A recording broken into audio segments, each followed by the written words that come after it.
The misconception of us women is that we are emotional and radical, irrational, and that's not true. What's the difference between a good mother and a bad one? A good mother, she's operating from a selfless place.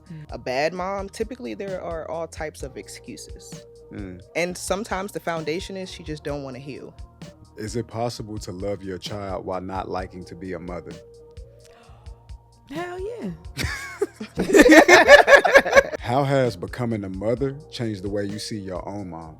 I thought that she was being irresponsible. I was very judgmental of my mom when I became a mom. And so the mother I am to my child is the woman I'm able to be to my mother. As a child, you don't really understand, even before you have children, you don't understand the sacrifices. You can't. Do you think the world would be a better place if it was more controlled by women? I think so. No detail. I think so. We lead in a spiritual sense. I think we can see things that everyone else can't see. I think the world could always be a better place with some more WAP. You know what I mean? It's just gonna be nice and watery. What do you think is the biggest misconception about being a woman that men misunderstand? Don't provide structure when I am going through my phases. You have to be determined as a woman and be decisive enough to say, I'm waking up and I'm not choosing violence today. Yeah. What do you think every girl should know about sex before she has it? Learning what soul ties is. That. Come on. We need classes on this in elementary schools, middle schools, and high schools. No, because it's like you just have this attachment. People think, like some women be going crazy, or even men be going crazy over people. You don't even really like that person. At what point in your life did you realize you became a woman? I feel like I'm still becoming. It's not something that I think I arrive at a specific time and place. I think it's something where I'm currently and constantly arriving to. Yes. So for someone else to think that it's a persona that you can put on is offensive to someone who's actually experiencing the unfolding of all my lips. I don't even want to go down this topic too far, because I always told myself that I would stay away. I have a womb. And with this womb, I'm constantly unfolding. And you can't do what you can't do. So stop trying to admire me or love us or trying to pay homage to us by dressing up the womb. It is good all by itself. I promise you that. Welcome back to another episode of the Halfway Up podcast, man. And I call it Halfway Up because you never finish rising. And today is a very special episode because you guys know that one thing I love to talk about my support for women. I grew up with women. I grew up with all women on my mom's side of the family. So I feel like I understand women as much as a man can, right? And part of understanding women is knowing how to coexist with women. The more conversations that we have and the more things that we share and the more transparency that we have, we can get to understand each other. We might not ever get to a place of perfection. Y'all know on this podcast, I don't necessarily believe in the concept of world peace, but we can get to the closest thing to it. And so I'm hoping that in this conversation that we can talk about what it means to be a woman and to get into the nuances of what exactly it takes to be a mother and what it's like to be a mother. And I think a lot of men, I was privileged. I have both of my grandmothers in my life. My mom is like my best friend. My sister's always been in my life. I have several female cousins. But some men are not privileged to have women that they could just learn from, right? Like maybe your mama wasn't shit, right? So if your mama wasn't shit, then you don't even have, no, seriously, like if your mama wasn't shit, then you don't have a chance to learn from somebody straight up. The first concept of love from a woman, the whole relationship is gonna come from your mom. So if you don't have that, you kind of fucked right there, right? And then maybe you go on into your life as a young man and you meet other girls. Maybe that's your girlfriend, maybe your friend, but maybe you might have met them at the wrong time of their life before they could really teach you the things that you needed to know. I say all that to say I understand some men don't have the luxury to really learn. You get what I'm saying? And then you think about some young men or even niggas my age, right? Like I'm 32. You think about men my age, we learning about women, whether we like it or not, through this men versus women content, red pill content, manosphere content, all of these different things, right? And it's not a good place to get an accurate representation because we got a lot of people who angry. And, maybe some of your reasons for being angry are justified and maybe they not. But one thing for sure is that the only way we're going to get to love is with love. It's just simple. It's really simple like that. And the only way we're going to get to the love is by understanding. Men want women to understand us and we need to understand them. And that's the only way we're going to get to that place. And so if that's not what you into, this podcast will not be for you. But for the men out there who really love women, like really love women on a intimate level and a platonic level, this is going to be a conversation. If you have not grown up with the privilege of listening to women speak and understanding it, you can let your guard down and you can trust women. You know what I mean? If you've never had that privilege, I want this to be like you eavesdropping into a positive conversation and you walking away from that conversation, understanding more than you've ever known before. And then maybe you can go on and then have more successful, more fruitful relationships with the women in your life or the women that you will meet one day.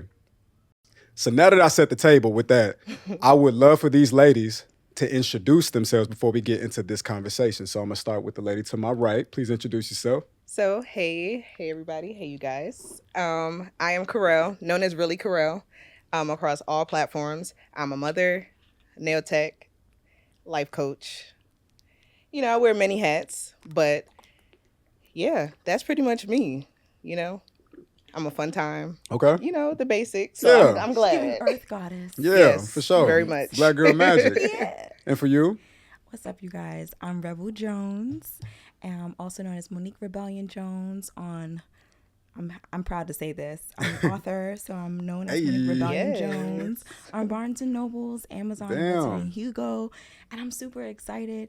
I'm a mom of 2. I'm a wife, and before that, I was a daughter. I'm a sister, and I'm a creative director. Work now with the Photo Takeover. I'm a journalist working with Taji Magazine currently, and I have my own show as well called Living in the Process, Rebel Jones on YouTube. So make sure I tune in. Yeah. Yeah, thank y'all. Okay, so now that the ladies have introduced themselves, I got a couple questions that I got for the ladies. I took a lot of time making sure these questions will give you the opportunity to really showcase your life and really share who you are, what you've been through. And again, we're just trying to educate people. We want the guys to understand more, and then we want the ladies, whether young or older, to feel seen. You know what I mean? So, Okay. y'all ready? Yes. Okay. All right, cool. Yes. Bet. All right, here we go. So the first question I want to ask you, ladies, anybody can answer first. It doesn't matter. But the first question I want to ask you is, at what point in your life did you realize you became a woman? I feel like I'm still becoming. I feel like I'm learning more about my womb. The more responsibilities I have and the more I adhere to those responsibilities, the more of a woman I become. I think that it's a process to progress, as I say often. It's not something that I think I arrive at a specific time and place. I think it's something where I'm currently and constantly arriving to. Yeah. I think I would say the same as far as still becoming. I think it's certain points that I go through my day and I'm like, damn, I'm grown. Yeah, I'm really doing this shit. Yeah, you know, like growing up, my mom always used to say, like, when you grown, you ain't gonna have to say you grown. And I'm at that point now where I'm like, I don't have to say, you know, when you younger, you be saying it all the time to everybody. It's so crazy how you think you're grown when you're young. Yeah, It's crazy. but now lately it's just more of an inner.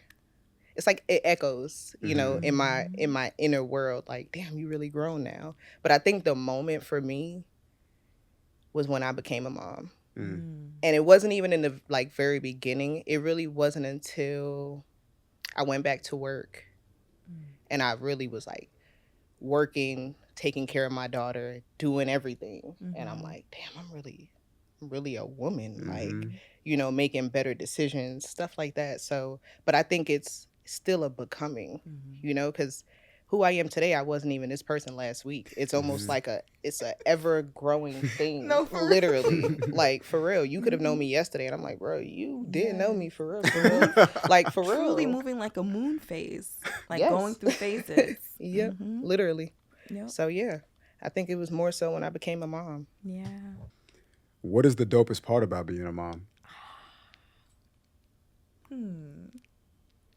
I think the dopest part about being a mom is having the power and the control over their time, their schedule, the knowledge that they have around them, like curating their life, their environment. And I take so much pride in that because, you know, I didn't have the worst childhood. I would never say. I would just say that my experience was challenging, but I'm so grateful for the fruit that is bare today and the mother that I am today, because I'm really able to show up for my children. Like, my apartment does not look like, it doesn't have the aesthetic, girl. It don't have it, but because I created it for them. I want them to be able to reach their own books, reach their own meals. Everything should be at their level so that they feel empowered, and just to be able to curate a space for them and know that they are safe and they're loved. Man, that's dope as fuck. That's fucking dope. Yeah. We go snowboarding, all of that. We having a good time. I love that. I gotta say, I'm definitely taking that little gem with me as far as they feel empowered when everything is at their level. I didn't even think about that. Girl, you're amazing. I love that. Another mom taught me that. Yes, I didn't get that from a shout out to Constance. I love that.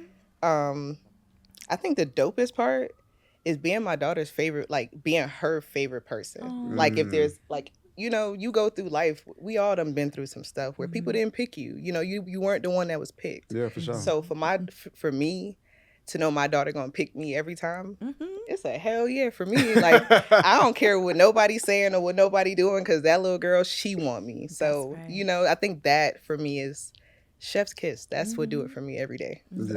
Yeah. That's beautiful, y'all. My next question is, what do you think is the biggest misconception about being a woman that men misunderstand?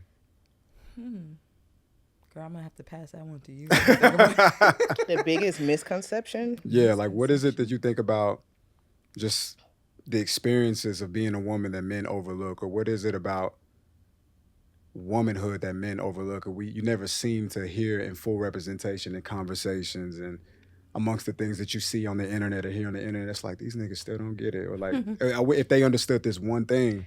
I think men need to understand we are emotional beings. Like, that doesn't mean most of us, well, not all of us, that doesn't mean we're just irrational and we're just like emotionally unstable. But I think if men just understand that women are we're emotional beings, you know, like, you don't got to take on every emotion that a woman take on. You know what I'm saying? Like, if a man is stoic, be stoic. You don't have, just because I'm mad about whatever was going on, don't mean you got to now have an attitude. Now you mad like, too, yeah. What you mad for? Stand there and just listen. You know what I'm saying? Like, a lot of the times, the same way men don't be looking for us to fix stuff, I could only speak for me. I'm not always looking for a man to fix my problems. But, you know, I think the biggest misconception is men just don't understand that. I think because they seen most of us in our generation, at least, we've seen a lot of strong single moms. It's unfortunate, but that's what we seen, you know. So a lot of our moms weren't emotional. We did not see them cry unless it was like devastating. Unless it was devastating. Like, my mom, I could tell you the 3 times I probably seen my mom crying my whole life, for real. Well, she cried at the drop of a dime when it come down to anything with her kids. Of course. But anything else, yes, my mama, them tears would start. Like, just the other day she was crying. I'm like, girl, get it together. It's okay. Like, she'll be looking at me and my daughter and just get teary-eyed. And I'm like, you being weird. Stop. That's going to be you while you play. I know. But, you know, I think a lot of men seen their moms be so strong and didn't really be the emotional women that we are by nature. Yeah. So, you know, they just believe that, like, oh, you supposed to just keep going. Like, I seen my mama come home from work and cook. That's a great point. You know, and it's like, nah, buddy, like, hold on. Mama was crying, just not while you was asleep. She was in the room. Yeah. And I can't even, I'm gonna be honest, I don't even know if my mom did that. I could be honest. My mom is such a strong woman. Like, it blows my mind sometimes, because I'm like, how? I think about a quarter of what my mom went through, and I'm like, I don't think I could have did that and still been okay, you know? And my mom raised 5 of us, so I'm like, bro, I be struggling with my one, like, on an emotional level. So I don't, definitely. You know, but I allow myself to feel anything that I need to feel. Just your mom raising 5? My mom and my stepfather. My stepfather came into our life. I was about 7, 8 years old. When I moved back to America, my mom was with him. So, and he been there ever since. Yeah. And, you know, she had 3 before my stepfather. Yeah. And then they had 2, my last 2 brothers. Yeah, it was a full house. Oh yeah, yeah. But my mom was just, and you know, she was always, a lot of us too, our mom was always at work. So, you know, we really may not have seen, you know, we just seen our moms just like robotic, just robots, just, you know. So I think that's the misconception. Like, you know, men see I know men now who, they'll pull that card, like they'll be complaining about their girl and they'll be like, she don't cook. Like, bro, she been at work all day. Mm-hmm. You want her to cook, you go work a second job so she Right. could get off early. Like, like little stuff like that. But to answer your question, the biggest misconception I think is just allow women to be women, and I think once men can master that and understand, like, it's okay to just you be in your rightful position, allow a woman to be in her rightful position, and it'll be what God intended it to be. But That's right. So earlier you were saying that men misunderstand how emotional women are, or that women are just very emotional. Like, how can men? Because as soon as you said that, I'm thinking about like all these arguments that I've had with women that I've been intimate with before, and it's like sometimes it took me a minute to get to a place where I just realized like we just think and see the world very differently.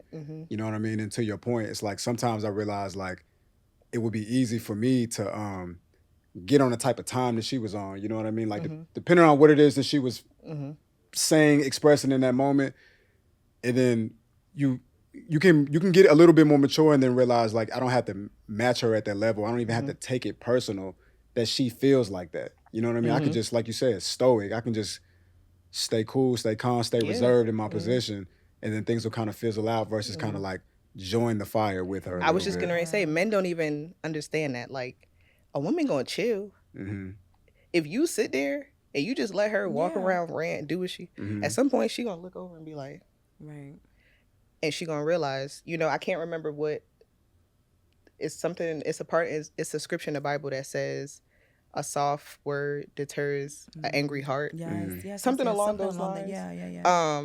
And that's the truth. I don't know if y'all have ever tried it, but if somebody's ever been like angry, I mean, I practice it all the time. Like it really do calm the person down. But as far as like a woman that you're intimate with, even if it's your mom, not saying you're intimate with your mom, but it's any woman, allow her to just do what she do. Now, don't get me wrong. If she just toxic, we all know what a toxic woman look like. That's another thing, But it's about what your capacity can hold. So for every man, it's going to be completely different, because some men, they just can't deal with all that nagging and all that. Yeah. You know what I'm saying? But then there are men who, they grew up in a house full of sisters and they used to women complaining and arguing. And I grew up with that, and I feel like I still can't handle it for real. You know what I mean? And that's okay. Yeah. You know what I'm saying? Okay. And it's okay. And it's up to you to, that's how you need to be gauging your women. Yeah, but I've had to learn, like to your point, I've had to learn that, a fire can't grow without oxygen. And so you got to ask yourself, like, am I being the oxygen to this situation? Yeah. You know what I mean? Like, if she feels that way, okay, like I can try to talk through it, de-escalate it, you know what I mean? But one thing I need to do is I need to be more part of the solution than contributing to the problem before we both sitting here just arguing. Ask more questions. Yeah. I was going to say, the more questions you ask, the more you'll find out. And it's the tone that you use. Come on.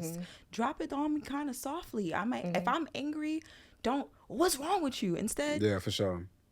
How can I ease the pain? We don't be understanding that. Yeah. But it takes time. It takes time. Rushing young boys to become men. I think we're asking a question about men. And so for those who may not understand, if you are in your teenagers, in your early 20s, allow yourself to be open and curious enough to ask questions so that you can learn and apply it. And I'd like to add on to what the sister is saying. I 100% agree with you. It allow us to be emotional. And what we mean by allow is that don't provide structure when I am going through my phases. Allow me to shed that skin, because I will be renewed at some point. I will wake up. And of course, it's not just a woman thing. It's a self-determination thing. You have to be determined as a woman and be decisive enough to say, I'm waking up and I'm not choosing violence today. It is a responsibility as a woman to wake up and confide in your man and say, this is what I'm dealing with. I need, and be honest with yourself, I need a few hours. I need a few days. I need a few minutes. I'm going to take a shower and now I feel better. If you don't know what makes you feel better, and this is something I'm learning at 32, if you don't know what makes you happy, that man can do everything in his willpower to make you feel comfortable through those phases, and nothing will stick because you're not accepting it. So my answer to that question would be, for men, One, ask more questions. The misconception of us women is that we are emotional and irrational, and that's not true. We're emotional because we're carrying the weight of the world unseen.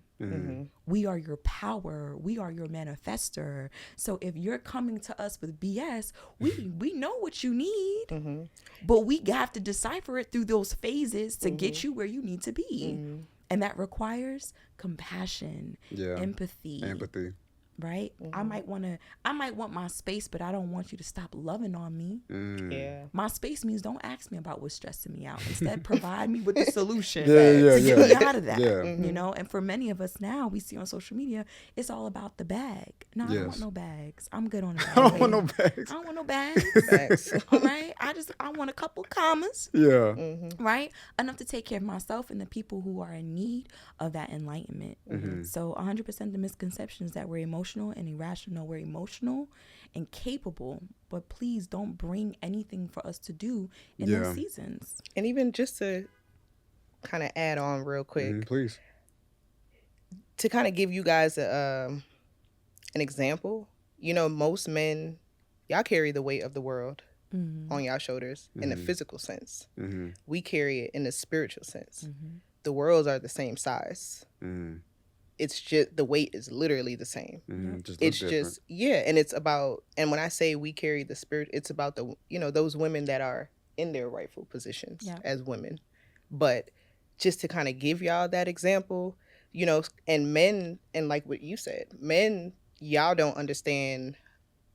Y'all could never really see the world the way that we do, just as well as we will never see the world the way that you guys do. So it's just, I think having that foundation to know, like going into anything, just knowing like I don't have to try to see it his way, and he doesn't have to try to see it my way. It's just finding that common middle ground on, and it's the biggest thing is communication. Like she said, ask questions. You know what I'm saying? And I could keep going on and on about this. It's literally it's the same. It's literally what she said. I don't want to go on a tangent about it, but just open communication. I think people be scared to talk. I'd like to add as an example, deja vu. But as an example for those watching, I think it's important to know, let's say you come home from work and you had to deal with your CEO who gave you a list of tasks that are not impossible, but just unreasonable in terms of the time that you have in a day, right? Which is what they do. It's what they do because they're dealing with a lot. And so they think that because they have you in position to deal with it, that you can deal with it within 24 hours, no matter the size of the priority. So you come home and you're hungry and your feet needs to be rubbed and you want to just jump on your game or watch a film, and your wife is home. She's dealt with the fact that you haven't possibly changed your behavior to get to the prosperity that you're asking the universe for. And she sees how you can get from point A to point B, but your behavior hasn't changed. So she's at home thinking about how to get you to change your behavior so you can get to prosperity. So when you walk in the door with your problems, she's thinking she's providing a solution, which she probably is, but the way she voices it to you based on what's on your mind, there's a class. So here's the solution. When you walk in, before you walk in, actually, drop your CEO problems at the door. You're in your external temple. And in your temple, there is a priestess ready to tell you what your next steps are to be the greater version of you.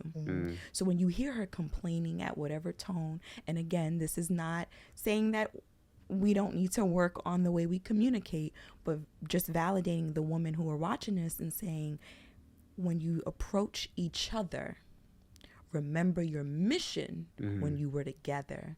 Not the bills. Oh man, that's not the things that you want to look good for, not the social status, but what is your mission on earth? Why did you get with this person? Why what did you do that? What were they supposed to help you to achieve? If they're not doing that every day, then the clashing, it's not about you and her.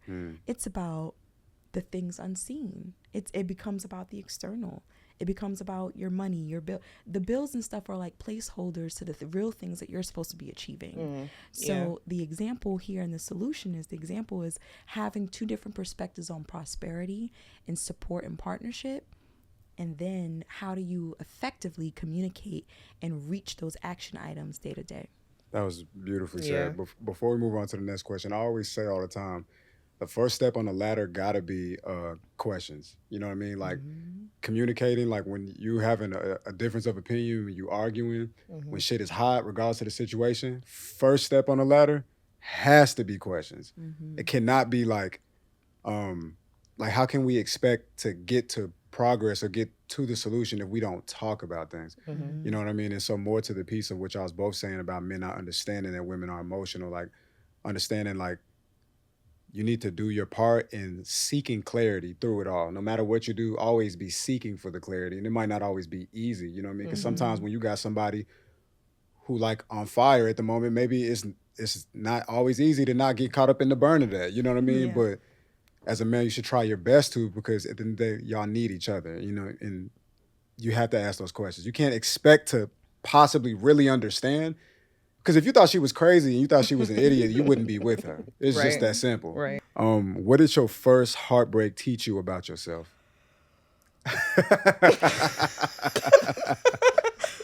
Well, goddamn. Goddamn. Literally, with the audio y'all heard, that was how I felt. It was like, Yes. you want to go first?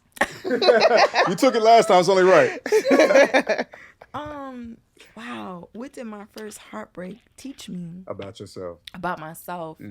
My first heartbreak taught me that I'm stubborn.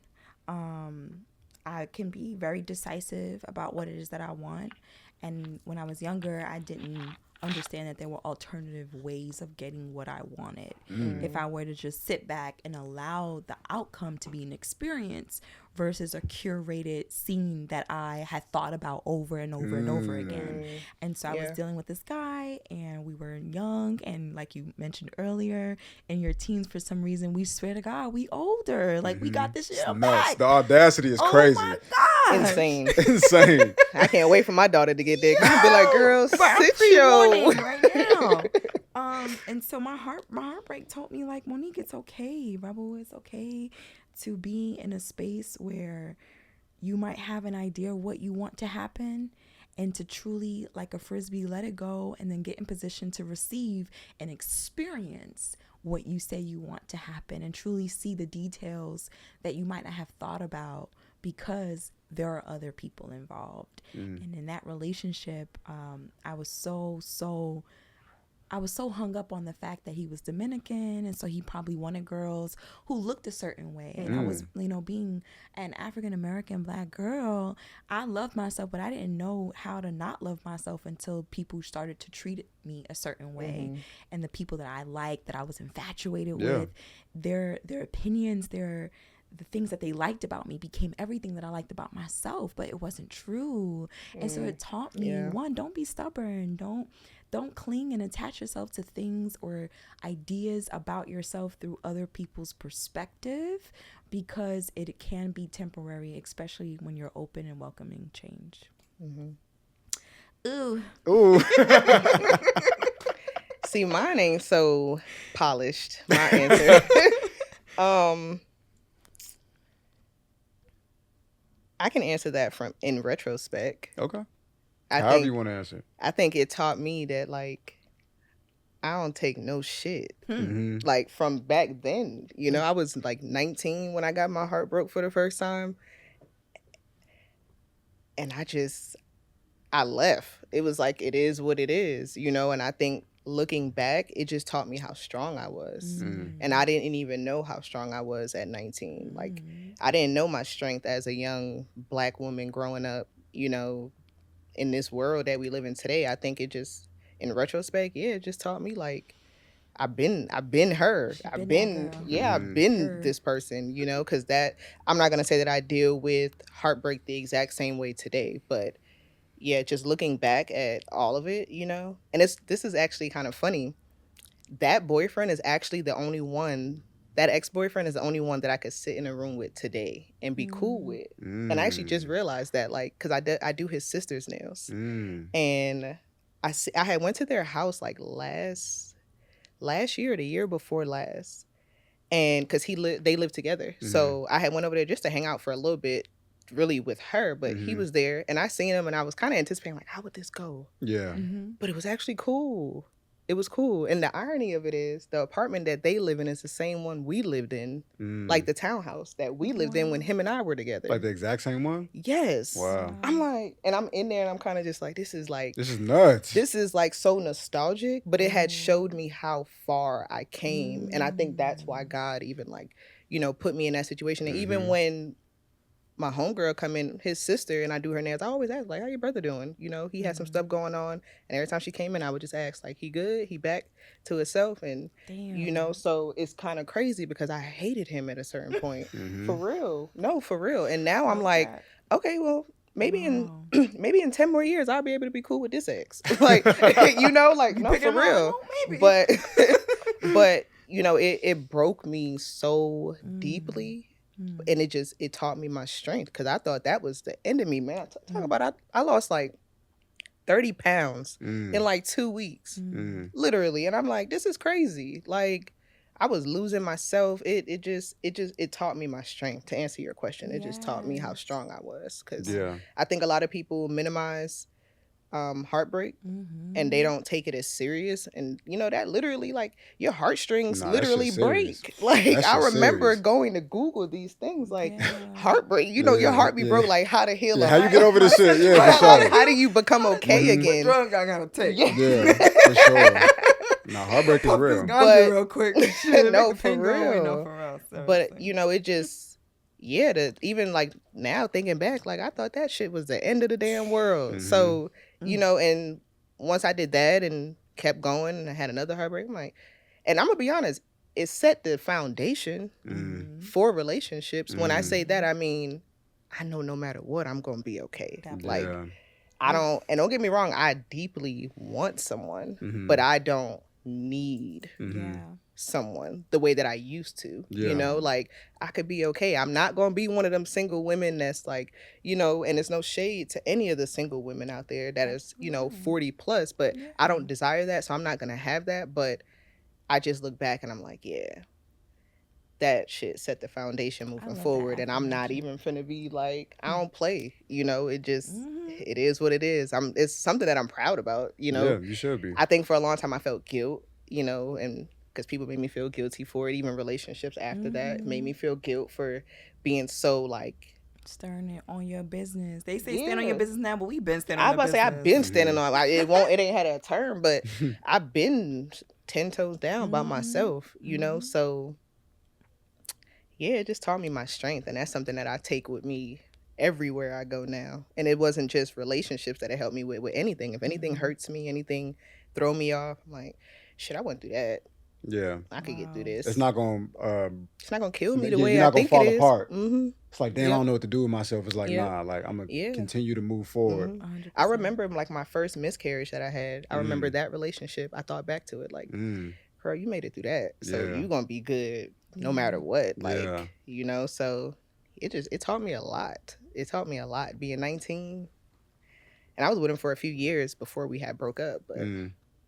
You know, and it also just taught me, I'm sorry to keep going, but it also taught me like how life when something happens, it's almost like it's an immediate pivot. Well, you can choose to pivot and go into another, you know, do something else, even if it's focusing on yourself. Just pivot, just take 100%. Your mind somewhere else. And that's how I ended up going to college. Yeah. Like I started going to school because of that. Yeah. Like, can I ask something on that real quick? Yeah. There's a book called Outwitting the Devil, right? And the concept of the book is like when failure comes to you, failure is used to break the rhythm that you're in a lot of the time. Yeah. So like you with this person or you in this space or you in this environment, right?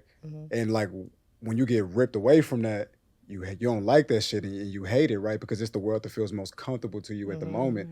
But because the failure snapped you out of the rhythm, right? It forced you to be like, fuck, I got to do some new shit. You know what I mean? But upon you being released from that that thing that tethered you to that, now you can find the new thing, the new chapter. So what you were just saying just now reminded me of reading that in that book. Like, failure oftentimes frees you, and it doesn't feel like it in the moment, but then later you say you ended up going to college versus you were maybe more focused and channeled. They say you turn into energy goes where attention flows or whatever, right? Like your intention, your energy was over here.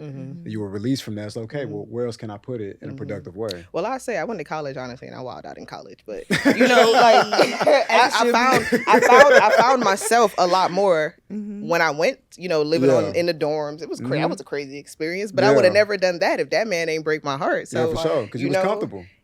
Yeah, and then went to college, and I learned so much more. And I'm like, okay, so that didn't kill me. It just made me better. Like, really made you better. So everything in life, I just be like, man, it is what it is. About like so many freaky things that made me better. Not freaky things. Yeah, freaky is crazy. Because you said college and you said breakup, and I'm thinking about my breakups that it was, and like the amount of good head I got after. Oh my God. Dating, like, it's just. It was I was not expecting you to go there. I cannot. But it does open the doors. It did. You know, you kind of go into a whole new sea of fish, and you like, I didn't know this was out here. I'm glad I did leave. Yeah, no, for sure. When I answered the question earlier and you said polish, it rang a bell in my mind, and I remember thinking to myself, no one broke my heart except me. Because I knew what I knew, and I didn't want. I always had this thing where I never wanted to hurt anyone by breaking up with them, because it's a break of promise, of commitment. But I was young, and if I had someone older in my life say, have fun, ask questions, be curious, don't commit, stay focused on your purpose, and then date for your purpose. Like, date on purpose, because you know you need someone to fill in the blanks that you yourself don't have the strength to do spots. So. Yeah. But wow, the good head, wow. I'm just thinking about it. Look, my next question. Is, this is an interesting one. If a young woman came to you for advice, what do you think every girl should know about sex before she has it? It's almost like a perfect segue into it.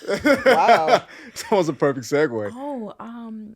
Well, first, you need to know the anatomy of your human body. You need to know about your hormones. You need to know about the sensitive parts of your body, of your yoni. You need to know about what happens when you have intercourse. So not your basic how to put on a condom. You need to know about how the penis is structured, what happens during pre-cum, when he pre-comes, right? Because you might be able to get a little razzle dazzle.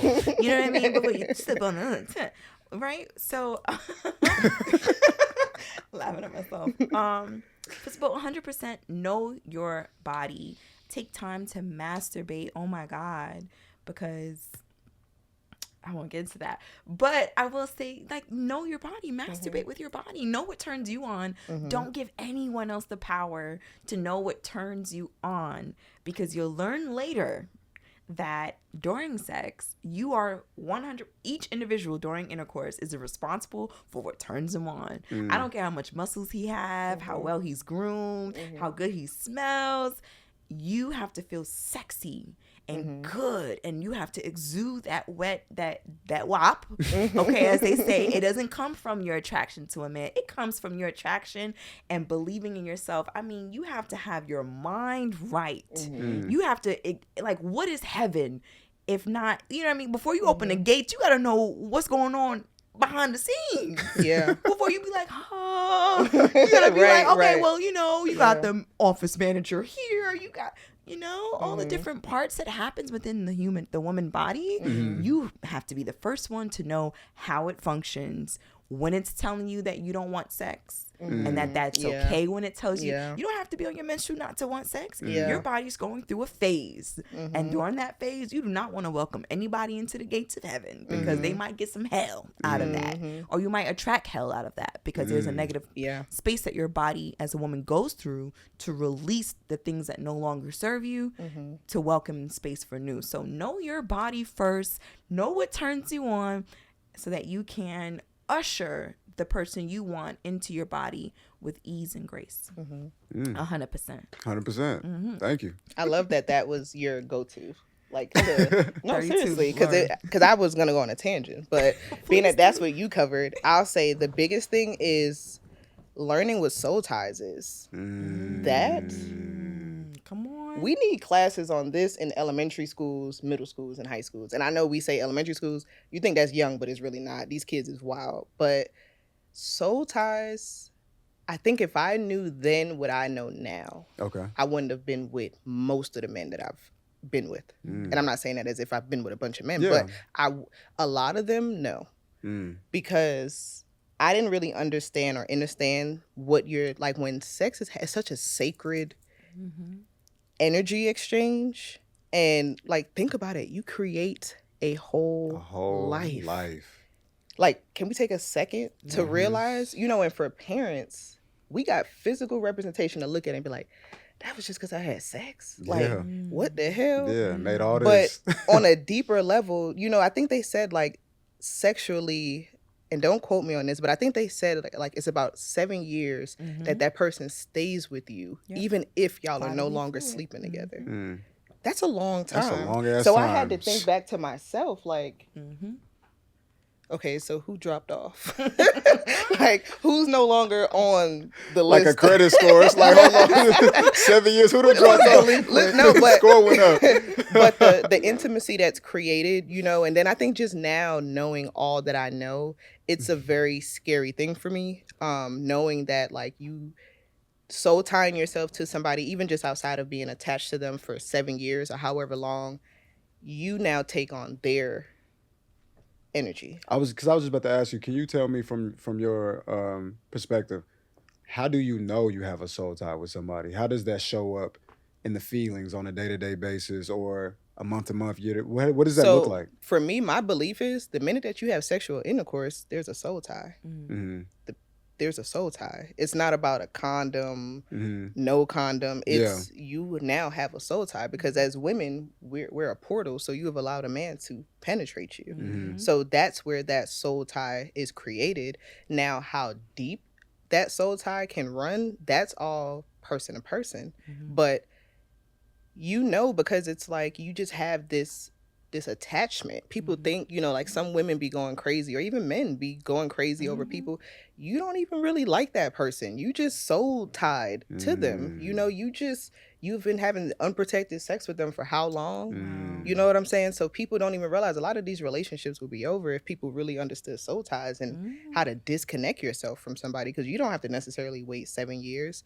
But, like I do little things like, a lot of women would like hoard stuff from every relationship. You can't find nothing from any of my relationships because I get rid of them. Like whatever it is that somebody has bought me, the only thing that I still got from my past is my daughter. Even clothes, I've literally gotten rid of them. Like some of my things, don't get me wrong, I lost a lot of my things in the transition, my most recent transition. But a lot of the things I'm very intentional when a relationship ends or a soul tie ends. To completely close that door. Just completely close it. You think that's really important? I do. In friendships, relationships, we all got those people. I know you're married now, but we all have those people who they could just hit you up whenever. They texting you. Y'all got like this 8 to 10, 15 year long situationship, and all of that is just soul ties. And you're comfortable with the person, and you enjoy them sometimes, so you kind of in and out of it. But it's like soul ties are so deep, and what happens on a soul level, and then a lot of the times, I don't know if y'all ever been intimate with somebody where like you can see like in their eyes. Oh my God, yes. You can see a demon, like almost like I've been in situations like that where it's like, what the hell was that? Sick. Yeah. Right after having like hepatitis B. Yeah. They didn't give it to me. It was just, and I knew, oh my God, my spirit guides was like, don't have sex with him. Yeah. You're going to get sick. And I didn't listen, and I got sick literally the right day after. And that shit is so real. So to even like to answer your question on like what do young women and grown women, men and women, what they need to know is just understand how deep soul ties really run. And not even to get all like biblical with it, but we're not even supposed to be out here just procreating and sleeping with just anybody. You know, so I don't know if I explained that enough. I think you did. I think you did great. Yeah. Yeah, you did. Yeah. Do you have anything to add on to? She said it all. She said it all. She said it right too. Yeah, she definitely 100%. did. Yeah, you said it perfectly. I just want to add a little bit from like a male perspective. I definitely think that men absolutely experience soul ties, and maybe they just don't have the verbiage to attach to it to really understand. But it's like when you can't shake the feeling of somebody that is no good for you when you know it. You know what I mean? You know this person is no good for you. It doesn't even make sense for you to even look in that direction or entertain that person or that place anymore. But for some reason, you find it difficult to really cut the tie. You know what I mean? Or you find yourself like dreaming about that person or like thinking about that person, and it's like there's really nothing fruitful from that situation. It was closed and it was meant to be closed. You know what I mean? All of the evidence, the writings is all on the wall, but you're struggling against your better mind. You know what I mean? And I think that's what a soul tie is. And so, you know, for people out there, like you said, young and old, you know, be mindful of who you sharing your body with, because sometimes you can fuck around thinking you taking a trip, right? But you take a trip down the wrong path, and then you stay down that path way too long. You know what I mean? Sometimes like you could meet somebody, they attractive and y'all attracted to each other, and then before you know it, it's like, damn, this wasn't ever supposed to be a 4 or 5 year type of thing. You know what I mean? This was supposed to be like fun. You know what I mean? And I tell people all the time, like, the best of the best have slipped. You know what I mean? The best of the best have like found themselves being like, damn, how did I get here? You know what I mean? So it is to say, like, just be mindful, because nobody's above it. You know what I mean? No matter how slick and smooth you is. You know what I mean? Like, nobody's above the program of getting got. It's like, met this girl, was just quick, nigga. That girl you just met 4 years, 5 years, or that guy you just met, it's going to look something completely different than you expected in that moment. So, and I think, sorry to cut you off. No, please. I think like what you were saying about dating with purpose and being with intentional partners, I think that's a big deal, because if you end up with somebody 4 to 5 years, like, think about driving from here to California and you end up going on a boat to go to the Bahamas. You supposed to be going to California. Now you got to worry about getting back across the water. Come on. Then you got to worry about getting in the car. Then you still got to travel. Come on. Still got to get over there. Come on. And then when you get there, then you got to get set up. Come on. You could have literally just drove your ass to California. You know what I'm saying? But, you know, the enemy be listening in the things that we want. And he know what you like? All the time. Yeah, enemy know what you he'll like. wrap it up in a, oh my God. It'll be the perfect person. Perfect. Everything about them, it'll be like, God, this ain't real. For sure. But something that I'm learning is when you got that thought of this can't be real, is not. It's just genuinely not. Like, everybody got their bullshit with them. You know what I'm saying? So when you meet somebody, for me, I'm gonna speak for me. When I meet a guy and I'm like, nah, something ain't right. That's my intuition. It's talking to me and telling me something. It's the superpower that God gave you, literally. It's literally something not right. And I'm at a point now where I don't even have to know what's wrong. All I gotta have is an I don't need the details. Yeah, like spirit. Actually save it. Don't even waste your time trying to explain the details. Like it just is what it is. The minute I get that feeling, and I'm not weird about it, I'm not angry about it, it just be what it is. Like, we ain't got a beef, we ain't got a, you know, a lot of the times I just, even being out here, it was a dude who spoke to me yesterday, and the funny thing was, a part of me initially was like, you shouldn't give me your number. Then I did it, and I'm sitting there and I'm communicating with him, and I'm like, Carl, you knew better. You still went against your better judgment, and there's nothing wrong. You know, no disrespect to the guy. He was physically attractive, but I could feel he wasn't on my frequency. I could feel he was out of alignment. That's just the reality of it, you know? So that was something I had to muscles. I had to check, you know, the height, like you know, like, you know. But yeah, I went against my better judgment. So that was something I was just having an inner dialogue with myself last night. Like, girl, you say you weren't gonna do that again. Don't do that shit again. Like, let shit be what it is, you know. But like I said, it happens to the best of everybody, even with what you know. You know what I mean? So because I don't think nobody goes into a situation like, I'm about to just go fuck my life up right quick. Absolutely not. I don't think nobody has ever. I don't There were think moments. So yeah, sometimes you play with that fire. I played with it. I played. I mean, that's a part of growing up too. I was You know gonna what I say mean? that's how you learn that shit hot. Yeah, You know, that- Hella impulsive. Yeah. I was like, you sure it's hot? What Yeah. degree? There are definitely not I what got degree. this. there are definitely women in my life that I knew like this is not right for me. You know what I Yeah. mean? But it's just like, but I'm too like enchanted by like the physicality and just like the idea. You know what I mean? Yes. And then you go through it and you be like, damn, exactly what I felt like would have happened. Damn, yeah. That's what fucking happened. Yeah. You know what I mean? Now you caught up in some shit like damn. Because a lot of it be the goddamn, like you just said, be the idea of the idea. person. It's don't an idea. It's a it don't concept. and this is just to even prove how powerful Yeah, our flip the minds brain. are. Like Let's get real here. the human mind is so strong, and we will literally create this whole shit, especially as women. Because I think we do that a little bit more than men. Yeah, for like, sure. We literally would meet a dude and start fucking some envisioning a purple whole rain. goddamn life with him. Start Like, seeing some shit. it's like, why am I doing that? Yeah. I Like, got the whole so, 5 years mapped out, baby. Don't even yo, worry facts. about it. Yeah. But I will say I've been more intentional with when I meet men. Mm-hmm. I'm just meeting you like you my Yeah, bro. yeah. You know, like yeah.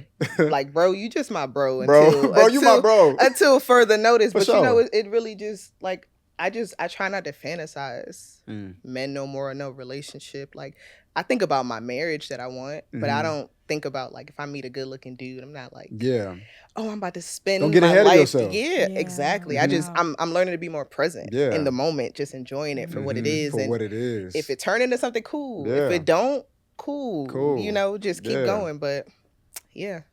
Mm. Yep. That's real. I'm weak to get that bag. It got real. I dived in. Didn't even know how to swim. Yeah. It happens, man. Mhm. It happens, but that's also part of the learning experience. You know, like I say on the podcast all the time, wisdom is very expensive. You got to pay for that. Mhm. You know what I mean? Like, how can you ever anticipate, like you said, y'all got daughters, right? You know, just like, how can you really educate her for real when you don't really know where Exactly. you're communicating from? Mhm.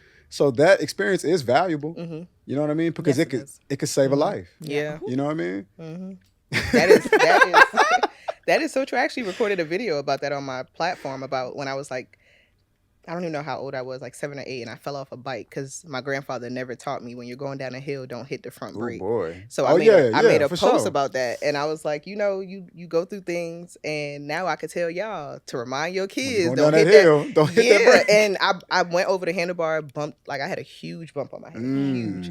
But like you said, I had to go through that shit, Yeah. and now I could tell my daughter like, don't you do that shit, and if you do it, it's on you. This was Like, gonna Got a happen. Aries. Yeah, She don't so- give a fuck. huh? She just as impulsive as me. You gotta She'd be like, Aries. what? What you said? Don't do it.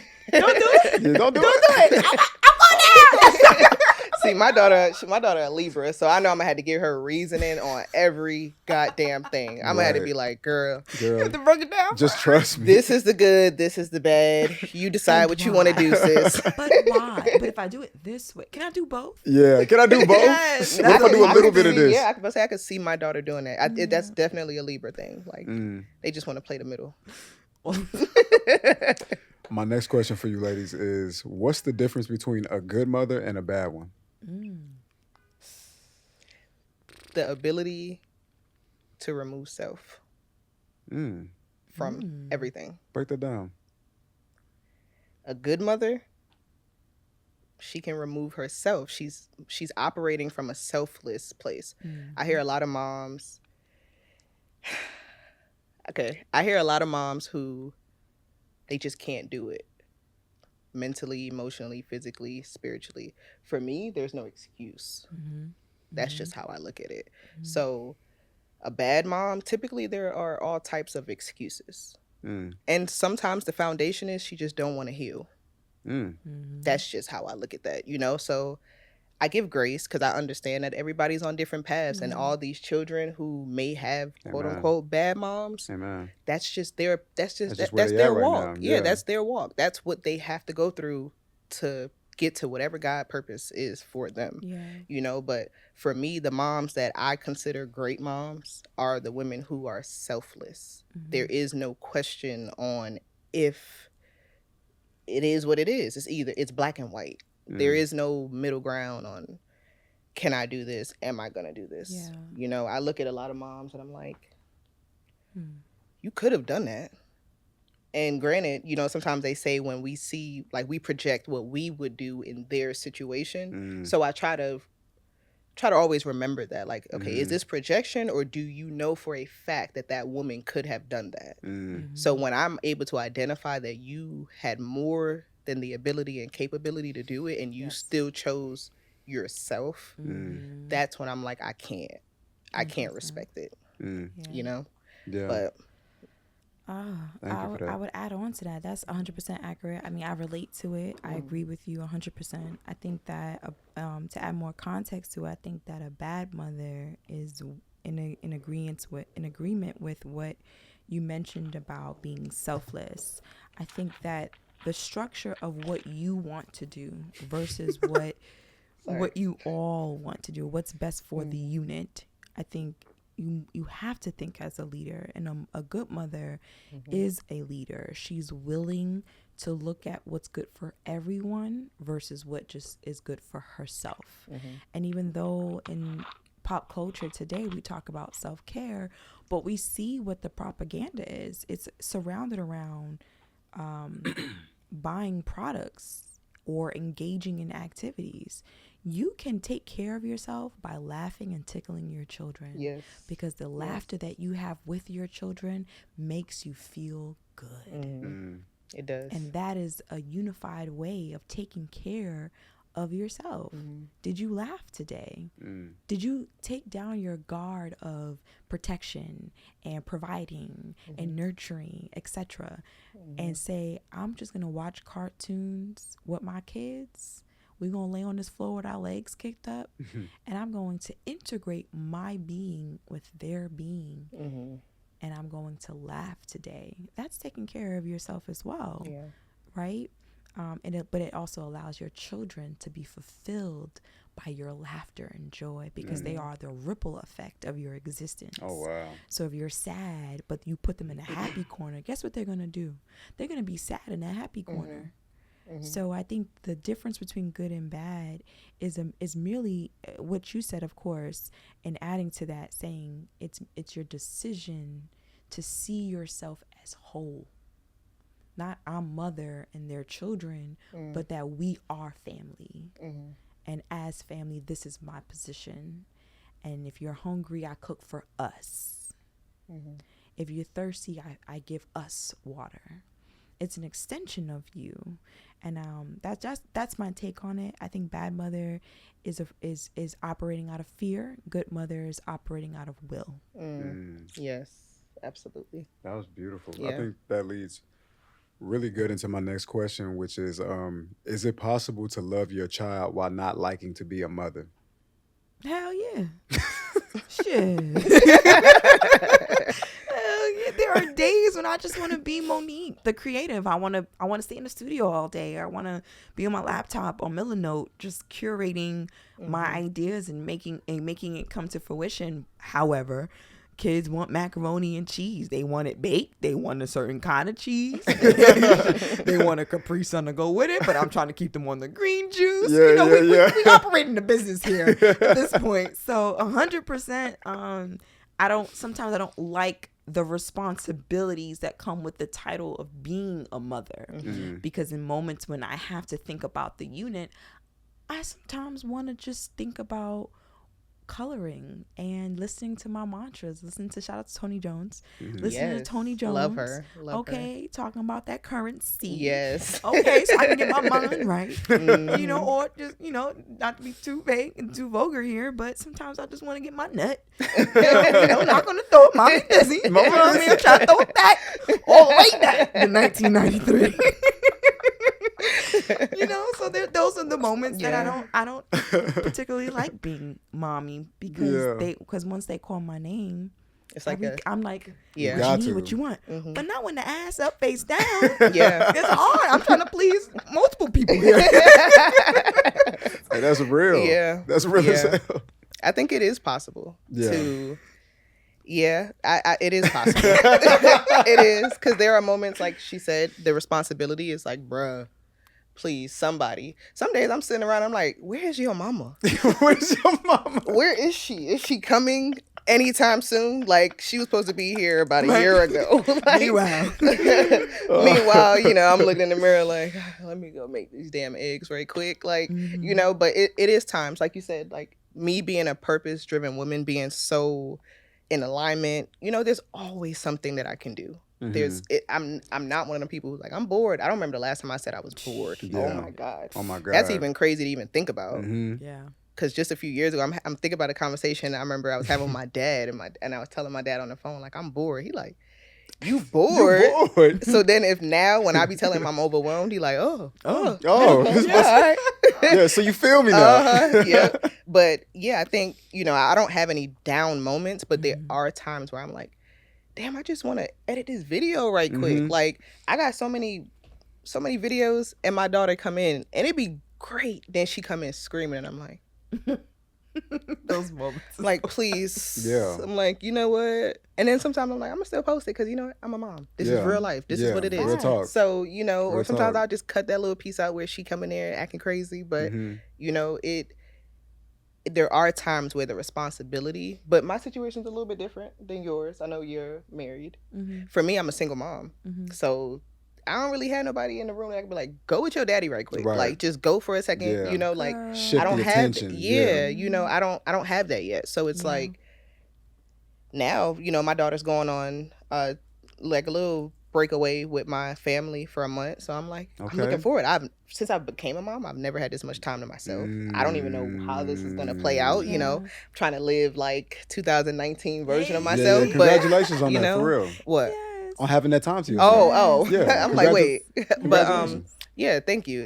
It took a lot. You know, I think I was getting in the way of that because my family, they've been wanting of course, her. I get it. But, you know, even her dad be like, just send her to me. And I'm like, nigga, no. Yeah. No, it's not happening. I'm not being no part-time mom. Are you crazy? That part. Like, you know, I'm a mom. So, but there are times where I'm like, bro, this is a little bit heavy. And I didn't really know what I was signing up part-time for. back, huh?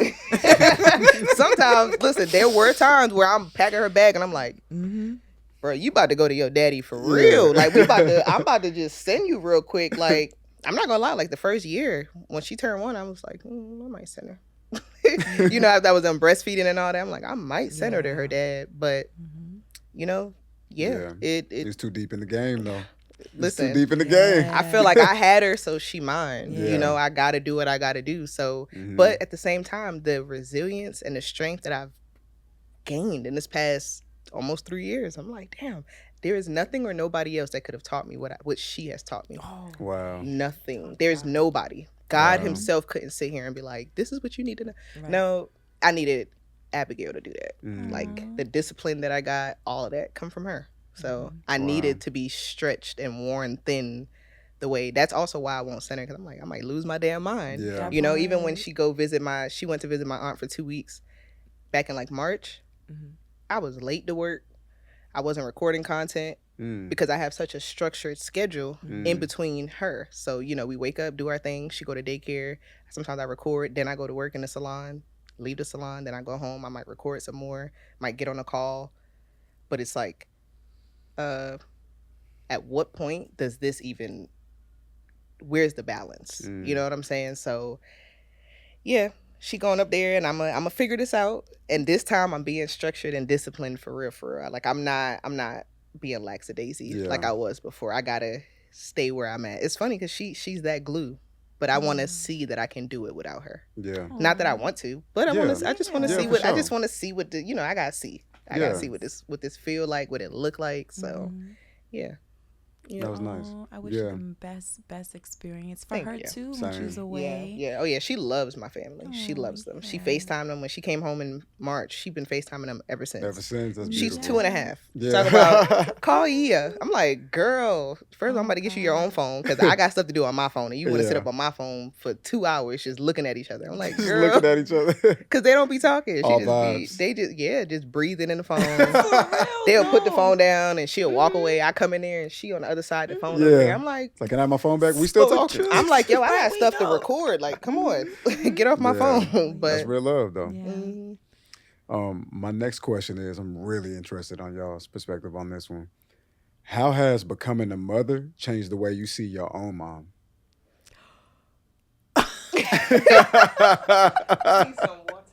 Get your water for sure. Get your water. Gosh, that's a really good question. That's a great question.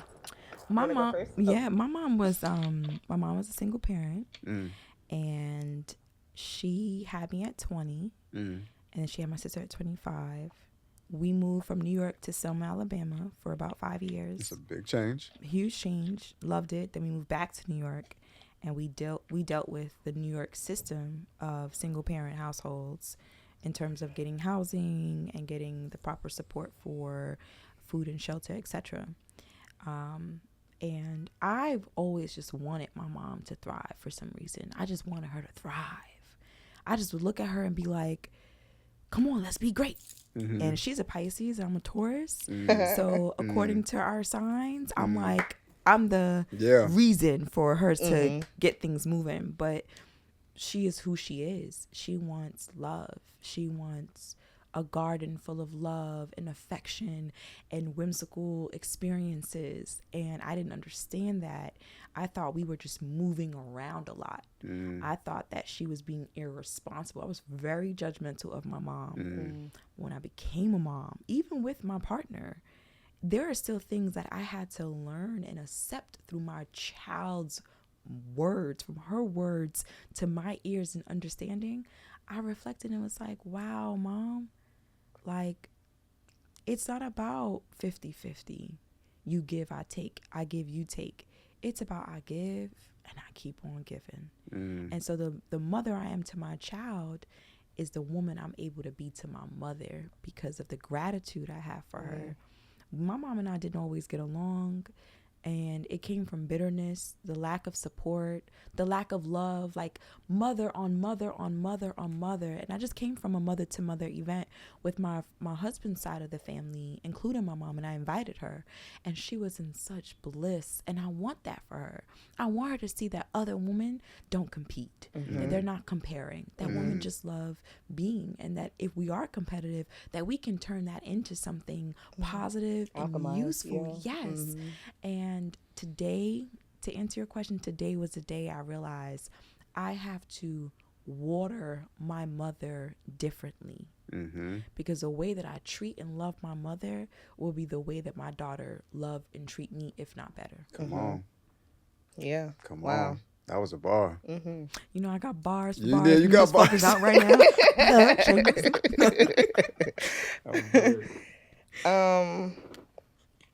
You said, how did it change the way that I look at my mother? Yeah, how's becoming a mother changed the way you see your own mom? I think I finally saw her. Like I saw her. Like she wasn't just mommy. I seen her as a woman. Like, of course she's still mommy. Like I'm always gonna be her baby girl. But I think I finally saw her for who she is, and I saw her strength. That as a child, you don't really understand. Even before you have children, you don't understand the sacrifices. You can't. You know, there are sacrifices that I've made, and then I look at my mom and I'm like, you did this times 5. God. You did this times 5. There's no way I would have been able to do this times 5 because I don't want 5 kids. It's not happening. But, you know, I think that it made me see her. It made me see her wounds even deeper. It made me see the greatest parts of her. It made me see her strength. It was just almost like a wide open field of like, this is who your mother is. Can you see her now? You know, I was the only girl out of 4 boys. My mom had 5 kids.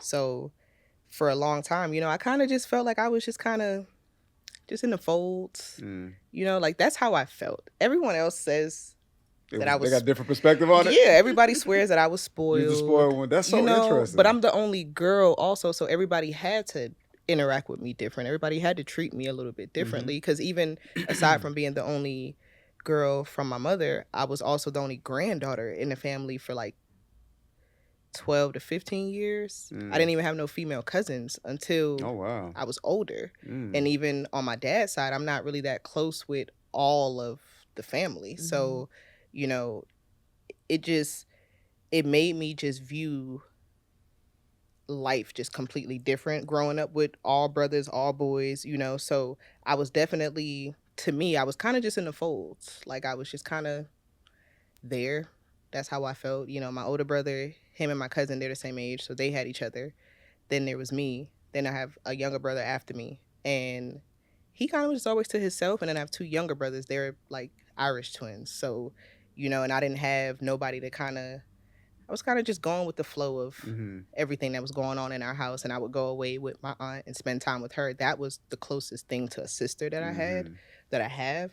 But yeah, just I was just able to see my mom. To answer your question, I was just able to see her completely different. There is no words to describe. I think it was just like, I kind of just envisioned like, you know, having a blindfold on, and then you're walked to this open field and somebody takes the blindfold off and you see like trees and a rainbow, and like, you know, there's gold at the end of the rainbow. Like that's the vision of what I think about when you ask that, because it's, my mom she's an amazing person.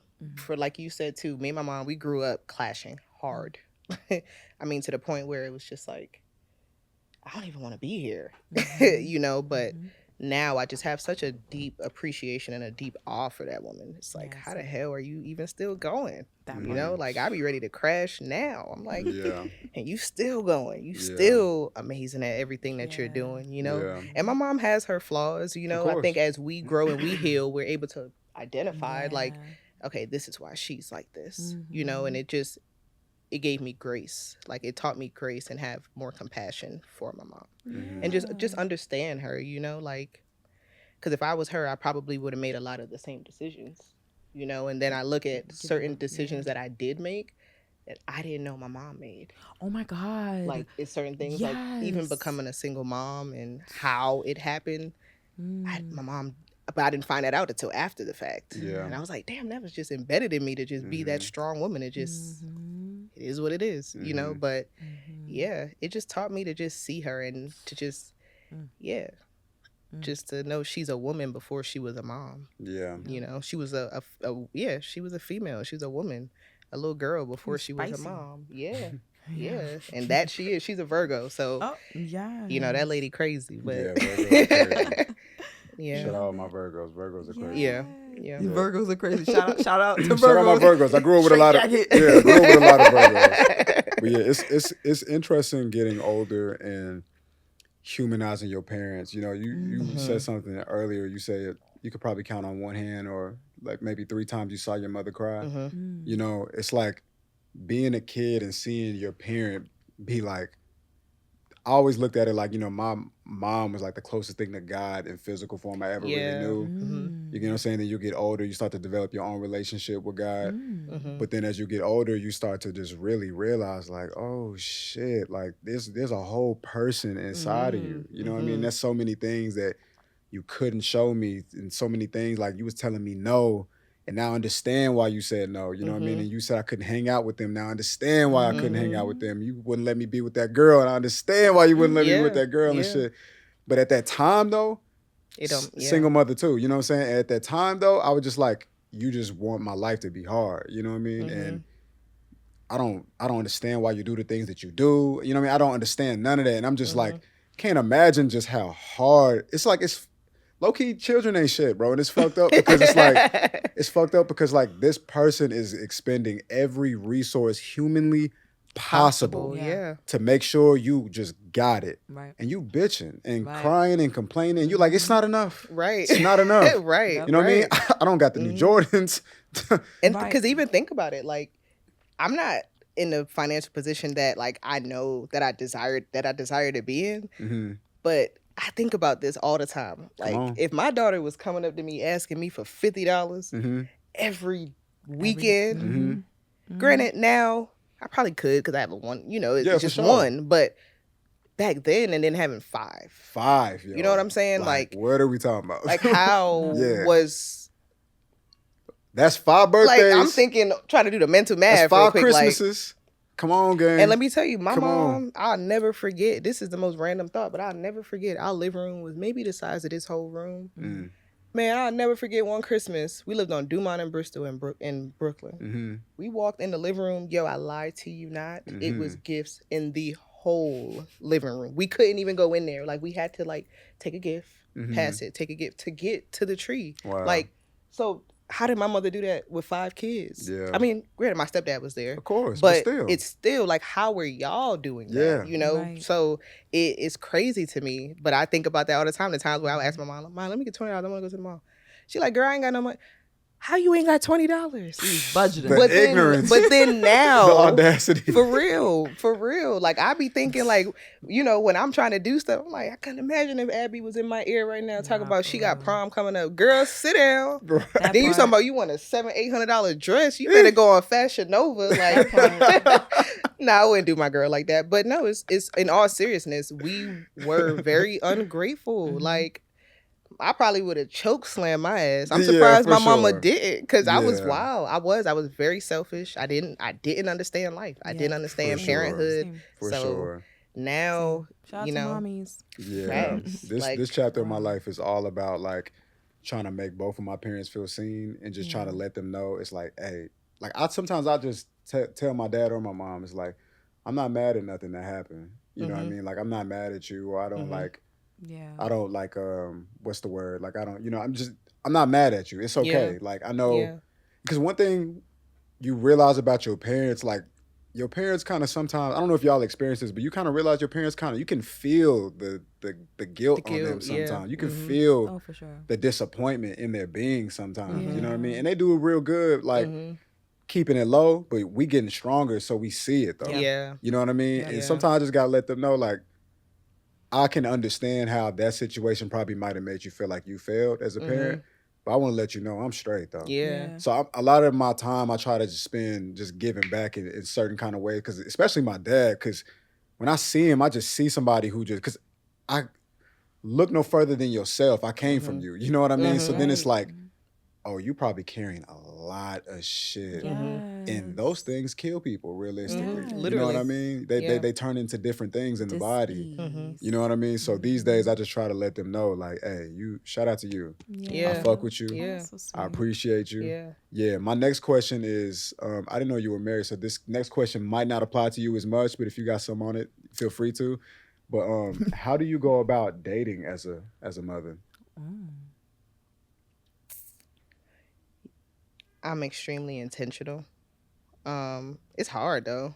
You know, I will say the older my daughter's getting, the easier it is to date, to, you know, spend the respectful amount of time that's needed for dating. But it is extremely hard because, you know, for me, I have a little girl, so I can't just have her just anywhere doing any old thing, have anybody coming in and out. Because the way that I look at it is, I could have just stayed with her dad for all that. And it's not to knock her dad, you know, with all due respect to her father. Yeah, shout out to him, because without him, I wouldn't have her. But it's like, I might as well had just stayed with him if I'm just going to be bouncing, you know what I'm saying, having my daughter seeing all type of crazy stuff going on. Even if it's not toxic, just seeing the constant door flow, you know what I'm saying? Like, she don't need to see that. And the reason I said I might as well stay with her dad, because it's not what's best for her. So if I'm gonna be doing something that's not what's best for her, I'm gonna just go back. Not that I think about it, but you know, that's my foundation for that. So it is extremely hard to date. I don't even, these days I'm not dating, because it's, we all know. You know, I know it's you. Scary. I know you scary tied up, but it's date. hard. We still date. it's not other people, right? Yeah, but it's extremely hard to date and to be intentional, especially with me building, you know, my brand, my platform, and all these things. Like, my hands be tied up. So the minute that it don't, like I said, I'm just about alignment. You know, I turned 30 May 2nd, so it was like Taurus gang. You know, right? Taurus gang all the way, but I made a conscious decision that if it's not in alignment, I'm just not, we're not even about to be texting. We're not about to be hanging out. Like, you know, I don't need to have fun right now. That's not the phase of life that I'm in. So. At least not like that. Yeah, not like we could have fun. Let's go, like, have literal fun, you know, go to, you know, a road trip or something like that. But to just be, oh, this dude think I'm attractive and he actually take me out, so I'm about to just go out with him. No, why do you want to take me out? You know, and I'm just very stern, and, You know, a lot of dudes, they can't handle that. Yeah, you're just not fucking around. You're not wasting time. I just don't. Even when I was fucking around, I still won't fucking around. Like, it's crazy. 'Cause I look back and I'm like, girl, you always been this person. Like, no matter what, I've always been this, you know. Standing on business. But, you know, to answer your question, it's hard as hell. But, you know, I'm willing to make it work when the time comes and God presents whoever he got for me or whoever I'm supposed to be intertwined with, whether it's for a season or it's the longevity of life. But it is extremely hard. There's no other way to even really say that, because also my daughter's at the age now where she on the phone, like trying to figure out who on the phone. Like, oh my God, just the other week it was one of my guy friends. I'm talking to him on the phone and my daughter talking about, call daddy. Girl, I don't want to talk to your daddy. What you talk about? Like, and you saying that while I'm on the phone. Like, relax, go over there somewhere. But it just made me realize, like, okay, and that was the first time that I was on the phone. So once I recognized she was able to identify who's on my phone, even if she can't read yet, but if she just see a man. Because before I would just be on FaceTime, just talking to her, because I'm like, oh, she don't, it's whatever. But no, she's paying attention. So it's like I stopped even being on the phone around her, and whether it's FaceTime or on the phone, got my headphones in. I just stopped doing that because she's starting to. Yeah, she's peeping shit. Yeah, she's starting to comprehend life a little bit. So, you know, and even when she said call daddy, that shocked me. It's not that she don't say call daddy. It's how she said it and how she looked at me. Right. So it let me know that, you know what I'm saying? And even when she did that, though, the funny thing is me and her father don't speak about, we don't talk. We communicate about her and that's it. But we don't talk. So when she said that, I'm like, you're saying that like I be sitting up on this phone with your dad and you just be running around the room. Like, so it kind of, a part of me was bothered because I'm like, I can't even try to date. Like, damn. Because I know she going to be on it. She going to be like, where my daddy at? Because she's at that age now where she's recognizing mommy and daddy. So that's even another challenge that I'm kind of trying to figure out now. You know, all these little cartoons and stuff that she watched, it got a mommy and daddy on there. Her little friends in daycare, their dads are picking them up. And she went through a weird phase where she was just walking up to men like, daddy. I'm like, oh God. I'm like, let's go call your daddy. Come on. Yeah, let's get him on the phone. Right. Get him on the phone. And there's times where I've done that because I just felt so bad. And her dad lives in South Carolina. So, you know, he's not just a hop and skip away. So, you know, but yeah, it to go back to your question, it is extremely hard, and I just have to be extremely intentional. It's like, you know, because I cultivate a very strong peace by myself. So it's like the minute that somebody is making me have to think too hard or wandering in myself, it don't even get too far for real. How do y'all go about choosing friends as a mother? Well, I'm totally 100% here to get to know people for who they are. I don't have any preconceived notion about who I want a person to be. I think that just took time and growth and acceptance, but I've kind of always been that way. So when I'm choosing friends today in this day and age, I'm listening more, talking less, asking questions, right? And I make a lot of male friends as I do women, but mostly male. And some of them have children, and I ask them, like, I want to integrate them with my husband if they're male, so that my husband understands the platonic relationship that's there, and that we can kind of act as a village. And I know that it's hopeful wishing or hopeful thinking, where I want to like have everyone get to know everyone, experience the other person. That's my whole thing. Even in my marriage, I want to experience the person. So I don't come to you like, oh, she does this, that, and a third, we're gonna have to da-da-da. No, I'll bring to the table what it is I expect of you versus ask you to do those things that I expect. So choosing my friends really comes with like your morals, right? And then are you acting on the things that you say you have set as your morals? Then if you are a mom, which I like to make mom friends, and even in my 30s now, entering it, I used to be like, everyone could be my friend because I'm here for the love. But I realized that everybody don't really feel that way about me, and that's okay. So I have to protect myself by not inviting everyone in because I am love. I have to be love and recognize and discern when love is reciprocating or vibing right back my way, because that's what I will accept and nothing less than that. So I choose my friends based off of the level of intellect. I can't be around women or men who only talk about the opposite sex or what the opposite sex lacks in. That's a red flag for me, because you have no optimism if you're constantly looking at the negative of what another being is producing at that time. What are you adding? Are you dropping something in their cipher for them to pick up, for them to become a better human being? Or you just want to sit and talk about how you dated this one, how you dated that one, and how it didn't work, but you're still entangling yourself into their cipher? Like, if that's what you're doing, then I can't be your friend, because my initial response is to protect you, is to love you, is to bring love to you. And if I'm bringing love to the table and you're bringing rocks on top of a glass table, it's likely that rock, it's gonna break. And then where does that leave me? It's a bar. So as fuck out right now.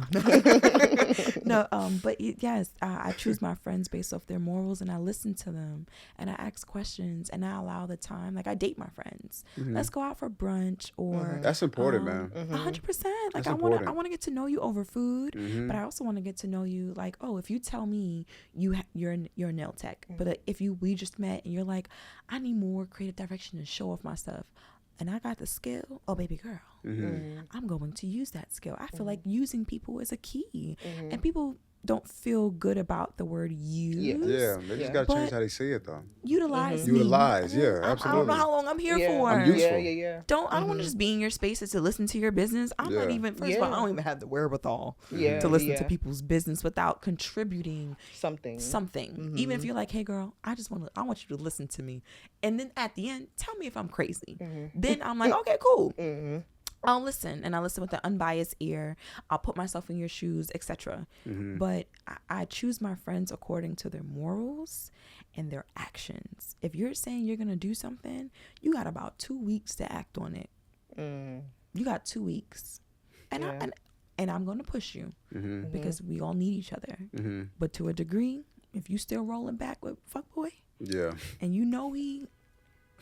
you want something specific, but you're still settling, and then you come to me sad, I want to protect you, but I can't protect you from yourself. That's your responsibility, not mine. And so choosing my friends comes with a very high standard, one that I have to meet first, and then second, one that I bring to the table. So I bring love, and I bring respect, and I bring the drive to get things done so you can be where you say you want to be. And then I expect that you will listen, because I like to talk. So that's all I ask for. That was greatly said. Yeah, that was greatly said. I think for me, I don't pick friends. I'm more of I let it be known that I'm open. And then I see how they kind of just are. Like, I observe closely and from a distance. But when I do get in closer, and I'm like, okay, let me see what she really about. Like you said, morals. I like to see, what would you do if nobody was looking?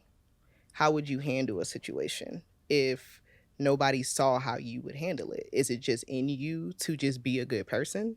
Or are you more reactionary? You know what I'm saying? You just go based upon whatever the hell is thrown out there, because I'm very intentional with myself. So, and I'm learning. It's funny because friendship is a very touchy subject for me. I will be honest. Like, it's very touchy. I grew up with a mother who, you ain't got no friends. Ain't nobody your friend. My mama always, she like, you see, I got one friend and that's it. And my mama still to this day, she got associates. She got that one friend. She got one. And I used to think my mom was lying, but I swear to you, I've only seen, she got a best friend, and then she has close associates. You know, where we grew up with their kids and all of us are cool. We all in the same generation. But my mom has one friend, and she's always said, you ain't got no friends. You ain't. And any time that I would come around talking about a friend, my mama huffing and puffing, because she don't want to hear it, because she know they're not my friend. So, and my mom was such a like proactive mom. She always got something to do. She didn't have time to sit around and listen to no gossip, no high school gossip. Even now, the other day I'm telling my mom something about something, and she like, yeah, I had already told you that, this how I felt. And I'm like, yeah, no never nonsense. mind, man. Yeah. I'm like, never mind. I ain't even about to have this conversation before you piss me off. Like, because my mom is that one that once I go to my mama with it, I don't bring it to my mama. It's pretty much over with. Because once because my mama already at the door was like, I ain't fucking with her. But the minute that you do something and my mama looking at it and is justified, once I take it to her, it's a wrap. She sealed that, and it's almost it's an inner thing in me. It's not that she's not controlling me, but I trust my mom's judgment. I trust her. So even one of my friends, she had mentioned that she didn't think that was a friend for me, and I remember I felt some type of way, and then I had to ask myself recently, why did you get so triggered when you found out your mom said that? And it was because I knew deep inside it was something, but I didn't want to face it because I really wanted to be her friend. I really, really, really did. And I'm like, damn. But I think now, like you said, I'm learning in this season, I can say within the last year and a half to 2 years, I've learned that like you really do need to date your friends. You do have to treat your friends like you would a man. You know what I'm saying? Because you still can have intimacy with your homegirls. Absolutely. So it's like I had to genuinely learn like, just give it time. Don't be so quick to jump in and talk about somebody your best friend. Because it's like meeting a man today and then by next month you're like, this my man. We about to get married. This my husband. It's like, girl, you don't even know risky. That man. So and it's the same because the same way people wear masks in relationships, 100%. Everyone does it. 100%. So and something that I'm learning is like you'll see the flags, And I remember my mom she was talking to one of the people that worked for her, or it was a conversation she was having, and she said something along the lines of like the girl basically was like messing up within the 90-day probation. And my mom was like, well, what the fuck? If this is how you're showing up in a 90-day probation, then this is who you are. You know that you're being watched right now and you're still dropping the ball. So this is your best. People typically give you their best in the first 90 days. So it's like, when I really digested that thought, I was like, you know what? I'm going to start doing that. Like, really paying attention to people in the very beginning, because just like romantic relationships and platonic relationships, you get the signs. You know that you're not supposed to be, some people are just for a season and learning to detach. I've mastered being attached to connected to everything, attached to nothing. Like that's something that I live by now, because it's that's like I could be cool. You know what I'm saying? Like we could be cool. You might think we a little bit cooler than we are, but then when it get down to it, it's like if I got to pick you or me, I'm always gonna pick me. It's not gonna be a gamble. My daughter's the only one that I might be like, yeah, right. I might could pick you, but anybody else, it's like. Nah, if it's not benefiting me, if it's not making me better, if it's just not satisfying, it just is what it is, So, yeah, that was beautiful. Yeah, I received that. That was a gem I'm taking. That was a gem for sure. Thank you for sharing that. Yeah, ladies, I got my last question for y'all. Okay, we reached the last one already. Yeah. Wow, we did good, girl. Yeah, for sure, for sure. And this last one. So my last question for y'all is, do you think the world would be a better place if it was more controlled by women?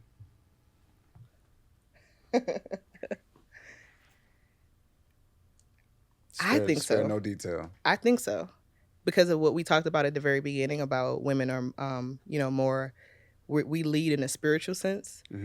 I think we can see things that everyone else can't see. Men are just very stoic. Y'all are just very by the book. Like, but us, we're like, but, and that little but might have changed the whole outcome, of the reality. We trying to see it black and white as men. It's like, but wait, there's a gray. Yeah, it's like the law. That's why actually it was like when I was young, I always wanted to be in law enforcement.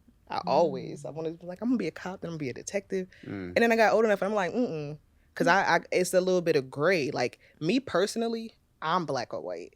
But when I view the world, it's gray. It's I see things and I'm like, I don't know.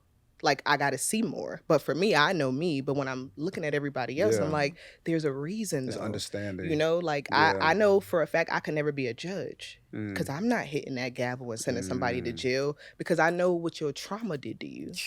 Oof. You know, so I would feel so torn knowing that just because you wasn't loved right, now you got to go sit down. The root of the actual problem. Yeah. You know, and if we were in the world, he wouldn't even be there.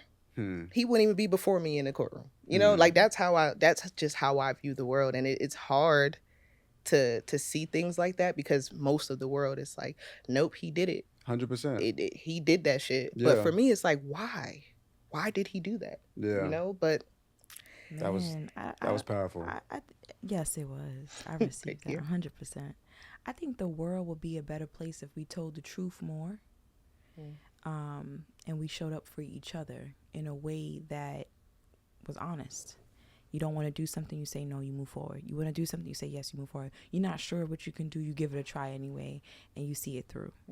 But if it comes down to just gender, as you're asking, I would say I think the world could always be a better place with some more WAP. You know what I mean? It's just going to be nice and watery. Just bathing all the time. Real talk. I mean, that's how I see it from that perspective. But I definitely believe in men and women being the unified sense, the yin and the yang of being able to make the world a better place, because I don't produce semen. You know what I mean? I may be able to shape an idea. You can just talk to me and I will figure out a way to transform it, to alchemize it. And I alone would not be able to. I need other women to form with me the force that need to, because even though she's a woman, I'm a woman, she's a different kind of woman. She has a unique power, as I do, right? And so we bring our unique powers together to make the world a better place. Absolutely. Together, women together, we could. But I still stand firm on the fact that the yin and the yang is where the power holds in such a strong impact. Again, woman, we could do it. Yeah. But I'm strictly for the moment. Strictly. No. 100% woman, we definitely could. But you know, yin and yang is important though. Yeah, it is. I think men and women are important in the world. Yeah. I hope more people understand that. 100%. 100%, girl. It's getting crazy out here in this world. It is. It fucking is. You know, I think as long as we keep doing what we doing, you know, we making a difference. So. Yeah, for sure. I think so. Yeah. I think so. I'm very confident about that, as a matter of fact. And I think a lot of people will listen to this and come with something in this will educate somebody further or change their perspective further or give them more understanding, give them a little bit more empathy. You know what I mean? Because you got to understand that, like, nobody's really the enemy. You know what I mean? Yeah. Like, if you can just meet them in the middle and just try to understand, you might realize y'all got more in common than you don't. Yeah, we do. You know what I mean? Yeah. And if you realize that, then it's like, then we can put some of this bullshit down. Like, these continuous conversations on the internet, it's just like, my nigga, like, what we really trying to get from that? Like, you know what I mean? Yeah. We're doing a great job right now. Yeah. You know, even the questions you had earlier about men misunderstanding of some, the misconception. I was in my head, I was like, I think we're making progress. I think men are starting to get it. I do think that to some degree it's a little extreme, because there are some men who are trying to mimic women and don't fully understand what it means to be woman. And then they talk about self-love, but yet they're trying to be something different. So how could you love thyself if you're trying to be something different? That's a thick one to unpack. You know, I was gonna take it there, but I was like, nah, I'm gonna take that one that's off. been heavy on my heart even as a woman. And as I said earlier, I'm still becoming woman. Yes. So for someone else to think that it's a persona that you can put on is offensive to someone who's actually experiencing the unfolding of all my lips. You know what I'm saying? I'm just saying. Yeah. That's the truth, though. That's the absolute truth. It is Yeah. offensive, and I think I don't even want to go down Yeah. this topic too Yeah. far because I always told myself that I would stay away Yeah, for sure. from these That's why topics on a public Yeah. platform. I took it out because there. It was kind of in, and I was like, I'm gonna take it out. All right, I'm gonna slide up on it. Just want to let you know I am a queer woman. I've dated a woman before. That's how I landed the good old man that I got now. Nice. I was like, Love a you're good her, plot you don't twist. gotta choose. What's up? He was like, but I want you though, and I was like, hey, I'm not mad at you for that. But yeah, I mean, as a queer woman, I'm like I said, I respect your platform, but I think it's something that needs to be said. I have a womb. And with this womb, I'm constantly unfolding. And you can't do what you can't do. So stop trying to admire me or love us or trying to pay homage to us by dressing up the womb. It is good all by itself. I promise you that. Promise you 100%. Agreed. Yeah. Listen, ladies, thank y'all so much for being here. I've Thanks enjoyed for y'all's having us. company very much. Thank you for giving me your time. Y'all mothers. Y'all could be doing anything in the world right now. Y'all could be getting further on your personal brand, further on your just your career, everything. But the fact that you're here right now, greatly appreciate that. I don't take that for granted at all. Y'all giving me some of your time and your energy. And I'm just really grateful for y'all presence. This is exactly what I was looking for. And I hope that as y'all listen back to it, that it'll be the same for y'all.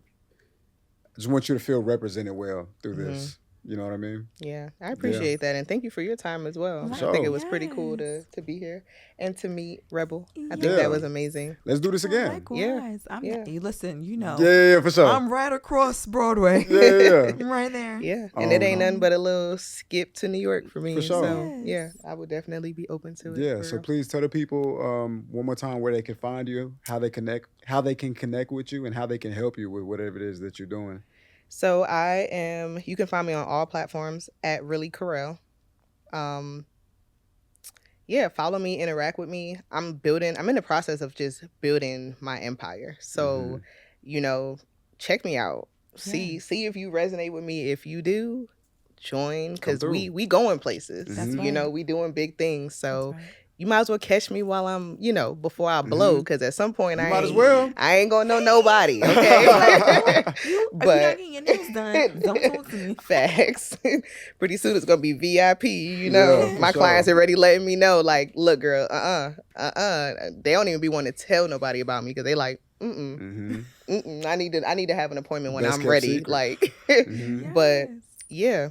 Definitely follow me on Instagram, interact with me, and just stay tuned for everything that I have unfolding. And I'm excited. Yeah. I'm excited. This summer is going to be a great summer. It's gonna be a great summer, for real. Yes. What